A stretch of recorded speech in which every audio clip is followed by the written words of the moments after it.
വൈക്കം തലയോലപ്പറമ്പ് പൊതിയിൽ 3 വ്യാപാര സ്ഥാപനങ്ങളുടെ പൂട്ട് തകർത്ത് പണവും കടയിലെ വസ്തുക്കളും 2 ഗ്യാസ് സിലിണ്ടറുകളും അപഹരിച്ചു. തലയോലപ്പറമ്പ് പൊതി റെയിൽവേ മേൽപ്പാലത്തിനു സമീപത്തുള്ള വ്ളാവിൽ വിജയകുമാറിന്റെ Chandra rice and flour mill, Rasheed Sauda എന്നിവരുടെ ഉടമസ്ഥതയിലുള്ള മണക്കാട് സ്റ്റോഴ്സ്, വള്ളോംപറമ്പിൽ മോനിഷ് മോഹനന്റെ സന്തോഷ് ടീ ഷോപ്പ് എന്നീ വ്യാപാര സ്ഥാപനങ്ങളിലാണ് മോഷണം നടന്നത്. കോട്ടിട്ട് മുഖം മറച്ച മോഷ്ടാവ് കടയ്ക്കുള്ളിൽ നിന്ന് മോഷണം നടത്തുന്നതും ഗ്യാസ് സിലിണ്ടർ ചുമലിലേറ്റി പണപ്പെട്ടി കൈയിലേന്തി മോഷ്ടാവ് റെയിൽവേ പാലത്തിന് തെക്കുഭാഗത്തേക്ക് നടന്നുപോകുന്നതും CCTV ദൃശ്യങ്ങളിലുണ്ട്. വെള്ളിയാഴ്ച പുലർച്ചെയാണ് മോഷണം നടന്നത്.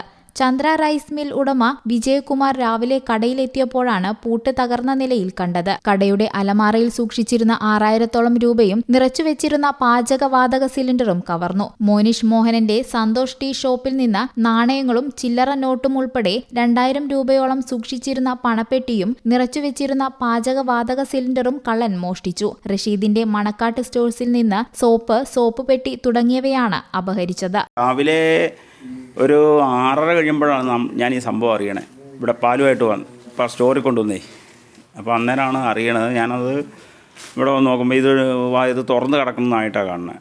കട തുറന്ന് കിടക്കണുണ്ട്. അത് കഴിഞ്ഞ് നോക്കി ഇപ്പോഴാണ് ഒരു നിറകുറ്റി കാണാതെ പോയി.